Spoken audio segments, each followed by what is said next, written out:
Dans un communiqué qui aborde le dispositif du décret du 11 juin 2021 portant nomination des membres du gouvernement, 16 ministres des 28 portefeuilles du gouvernement ont été remplacés. Entre autres, les ministres de l'Éducation nationale, de l'enseignement supérieur, de la santé et du développement social. 4 autres ont changé de portefeuille ministériel.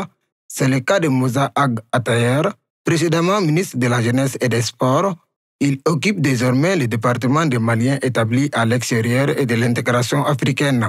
Ce remaniement ministériel intervient à 8 mois de l'élection présidentielle au Mali. Le président de la transition a un pouvoir discrétionnaire, le pouvoir changer le gouvernement quand il le désire.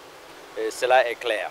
Maintenant, au-delà de cet aspect, aujourd'hui, changer un gouvernement à 8 mois des élections présidentielles, je pense que le casting n'est pas du tout bon parce que 8 mois, le temps que les nouveaux occupants des postes s'adaptent et commencent à travailler réellement, on pense que 3, 4 ou 5 mois sont déjà écoulés. Pour Boubacar Bokoum, ce remaniement renforce le président de la transition. Donc, le président de la transition se renforce en amenant des proches parce qu'il y a des chargés de mission, il y a des conseillers autour de lui qui sont venus comme ministres. Donc, ceci voudrait dire objectivement que le président de la République se renforce. Et l'autre chose est de dire aujourd'hui que nous allons être très rapidement confrontés à un défi constitutionnel. Parce que dans le chronogramme, il fallait faire les élections communales, régionales, législatives avant d'arriver aux élections présidentielles.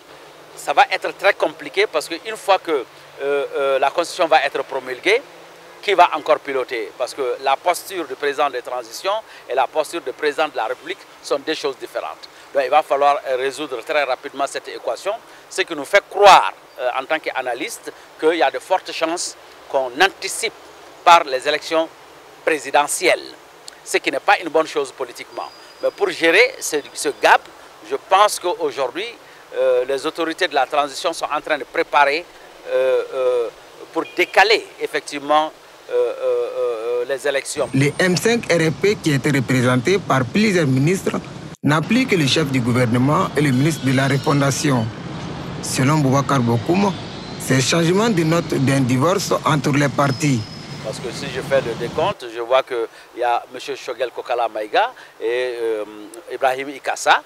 Et en dehors de ça, je n'ai pas une autre visibilité, je n'ai pas connaissance de l'approche du M5 RFP. Donc ça veut dire qu'aujourd'hui, le M5 RFP et la transition, j'ai tout l'impression qu'il y a un divorce. Malgré ces changements dans le gouvernement de la transition, le nombre de ministres reste à 28.